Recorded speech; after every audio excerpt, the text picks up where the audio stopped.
Martin Luther king junior के शब्दों में, अन्य देशों में मैं पर्यटक के रूप में जा सकता हूँ, लेकिन भारत में मैं एक तीर्थ यात्री के रूप में आता हूँ।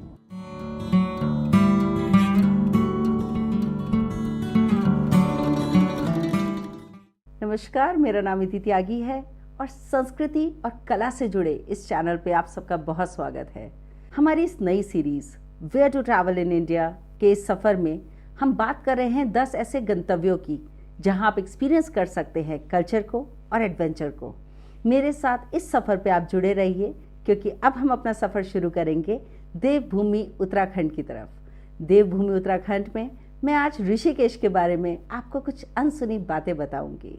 तो जुड़े रहिए where to travel in India में मेरे साथ इति त्यागी पे। इससे पहले कि हम देवभूमि पे अपने इस एपिसोड को स्टार्ट करें, मैं आपको इंट्रोड्यूस कराना चाहती हूँ अपनी किताब इंडिया गुड स्टोरीज अनटोल्ड से। ये एक ऐसी किताब है जिसमें मैंने अपने स्पिरिचुअल एक्सपीरियंसेस की बात करी है। इस किताब पे मैंने देश के 10 कल्चरल और एडवेंचरस डेस्टिनेशंस के बारे में भी बात करी है और बताया है कि हमारे देश के शिल्पकार किन किन कलाओं का प्रदर्शन करते हैं। यदि आप ये किताब खरीदना चाहते हैं तो आप इसे बाय कर सकते हैं इंडिया क्राफ्ट वीक शॉप से। ये एक ऐसी वेबसाइट है जो इस देश के आर्टिसंस द्वारा बनाई गई है। इस वेबसाइट पे आप उनके द्वारा बनाई गई कलाकृतियाँ और शिल्पकारियों को भी खरीद सकते हैं। वर्ल्ड फेमस म्यूजिशियंस, जिन्हें आप बीटल्स के नाम से जानते हैं, उन्होंने 1968 में महर्षि महेश योगी के आश्रम को ऋषिकेश में विजिट किया। ये उनकी एक स्पिरिचुअल अवेकनिंग का टाइम था। ये एक ऐसा समय भी था जब वो कुछ नया संगीत बनाने के लिए खोज रहे थे, एक ऐसी जगह खोज रहे थे जहाँ पर वो अपने अंतर ध्यान से निकाल कर अपनी क्रिएटिविटी को अपने म्यूज़िक के ज़रिए से लोगों तक पहुँचा सके।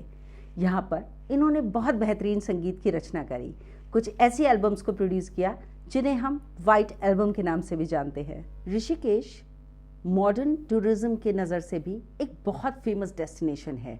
यंग टूरिस्ट यहाँ पर एडवेंचर के लिए जाते हैं, यहाँ पर योग साधना के लिए जाते हैं, कुछ लोग यहाँ पे फेस्टिवल्स के लिए भी जाते हैं। आपने ऋषिकेश ज़रूर ट्रैवल किया होगा, पर एक बहुत खूबसूरत बात जो ऋषिकेश के बारे में आप नहीं जानते वो है यहाँ की नदियाँ। ऋषिकेश में अलग अलग जगहों पे नदियों का संगम होता है, जिन्हें हम जानते हैं प्रयाग के रूप में। नंदा देवी के हिमालय शिखर से निकलने वाली सबसे मजबूत धारा को जाना जाता है अलकनंदा के नाम से। उत्तराखंड के ऋषिकेश के पास देवप्रयाग प्रयाग नदी के 5 पवित्र संगमों में से एक है।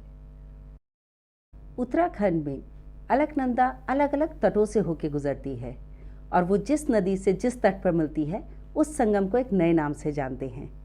जैसे धौली गंगा से जहाँ मिलती है उसे कहते हैं विष्णु प्रयाग, जहाँ वो नंदाकिनी नदी से मिलती है उसे कहते हैं नंद प्रयाग, जब वो पिंडर नदी से मिलती है तो उस जगह को कहते हैं कर्ण प्रयाग, जहाँ पर वो मंदाकिनी नदी से मिलती है उसे कहते हैं रुद्रप्रयाग, और जहाँ पर वो भागीरथी से मिलती है उसे कहते हैं देवप्रयाग, और उसके बाद अलकनंदा गंगा बन जाती है।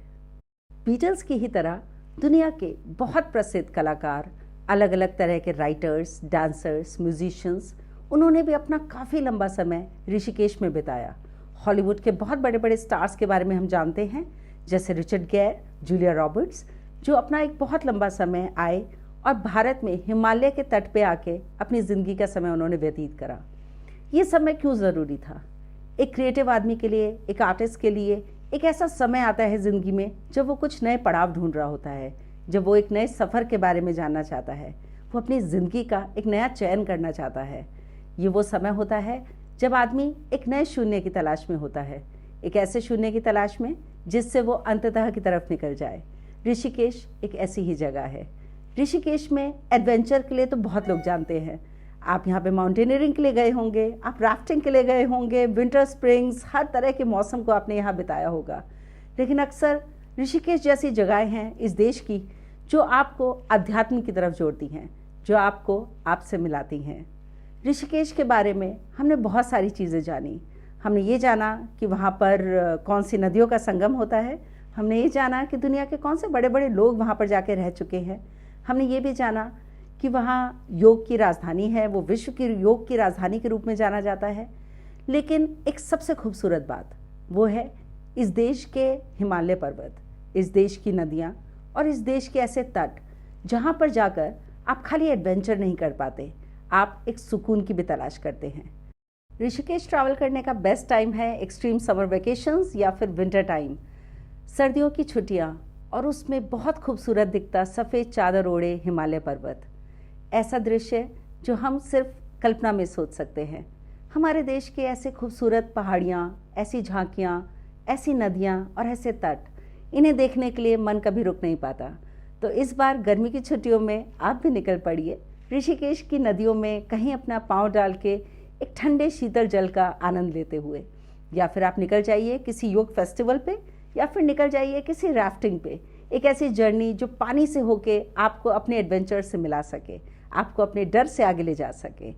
हम इस सफ़र को यहीं ख़त्म करते हैं। हम आपसे मिलेंगे अगले सफ़र पर, जहां हम आपको लेके चलेंगे भीलवाड़ा और शाहपुरा की तरफ। ये राजस्थान में स्थित है और मैं आपको यहाँ की बहुत खूबसूरत कहानियों के बारे में बताऊँगी, यहाँ के एडवेंचर्स के बारे में बताऊँगी और यहाँ के स्पिरिचुअल अवेकनिंग के बारे में जानकारी दूँगी। तब तक के लिए this is me Iti Tyagi signing off. Thank you so much. मेरे साथ जुड़े रहने के लिए आप सबका बहुत बहुत धन्यवाद। नमस्कार।